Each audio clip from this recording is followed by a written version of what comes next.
Doctor, I want to talk about salt. A lot of people have high blood pressure, so stay away from salt. But we need it. Well, salt is an essential nutrient. Sodium and chloride. You cannot have nerve impulses without sodium chloride. They're an integral part of the biochemical system of nerve transmission. You cannot move water around in your body or retain it in the right compartments, inside your blood vessels, inside your tissues, inside the cells. You can't keep things in the right compartment without sodium chloride. The chief cells in your stomach cannot make stomach acid without salt. Okay? Salt is the raw material. Sodium chloride is the raw material to make hydrochloric acid in your stomach. Now, two things have happened because of this terrible criminal advice that doctors have given. It's criminal. Anybody else do this to the American people, they'd be put in jail for life. Some of them would be executed because of the number of people who are killed over this. Right?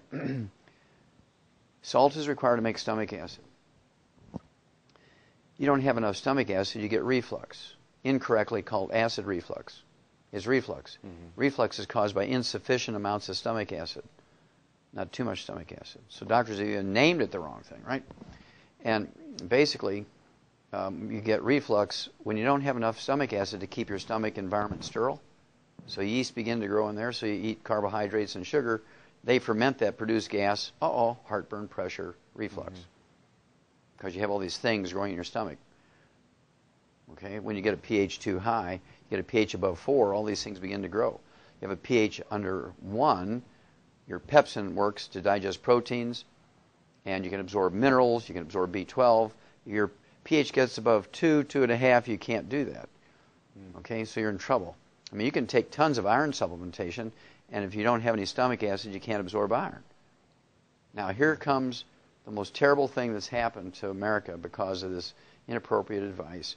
Well, there's two things. One, you go back to 1995, 750 people died during a triple-digit heat wave in Chicago. It was a 2-week heat wave, 1995, I believe it was.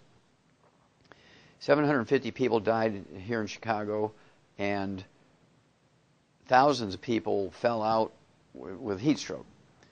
The first thing they give them intravenously on the way to the hospital to get heat stroke is saline solution, which is salt water, yeah.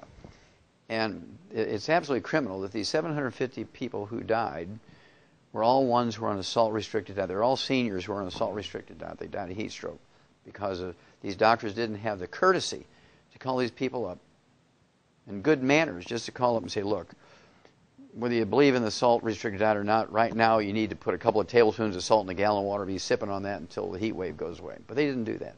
And so all those people who died of heat stroke, who were under the care of doctors, who were on a restricted salt diet, those doctors should be put in jail. Okay?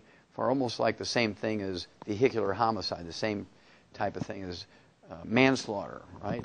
Type of thing. Then here comes the big one. Right now, on the average, this is a Mayo Clinic study, came out in 2009. They said that as many as 30%, 30 people out of 100 in America now have celiac disease and have trouble absorbing nutrients. And as a result, there's people with 25 legitimately diagnosed diseases, which are all nutritional deficiency diseases. They're going to 18 different specialists for all this.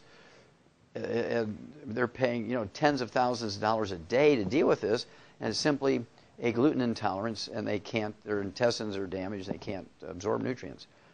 Well, when you can't digest wheat, barley, rye, and oat glutens, and you absorb these big chunks of what's called polypeptides, your body recognizes and sets up an intolerance to those partially digested proteins.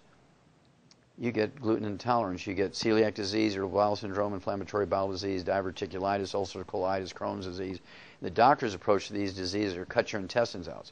I can't understand how you have a malabsorption problem, they want to cut your intestines out. That's really dumb. But at any rate, because they have you on a salt-restricted diet, you cannot make stomach acid, so your pepsin won't work, and you cannot digest proteins, including the protein of wheat, barley, rye, and oats. Now, again, there's a big research project come out in 2009 that said, it used to be people got celiac disease when they were kids. And if you recognize it, you can save them from all these terrible diseases because you can get them off of gluten and they'd be fine. Well, now people who could eat gluten with impunity. They were really big on eating wheat, barley, rye, and oats, no problems. And suddenly now at age 50 or 60, they become gluten intolerant. Well, that's because over the years on a salt-restricted diet, they couldn't digest wheat, barley, rye, and oat glutens down to their simplest amino acids. Big chunks called polypeptides are being absorbed. They set up an intolerance to it. And now at age 50, 60, we have 80 out of 100 people with gluten intolerance because of this criminal advice to restrict salt.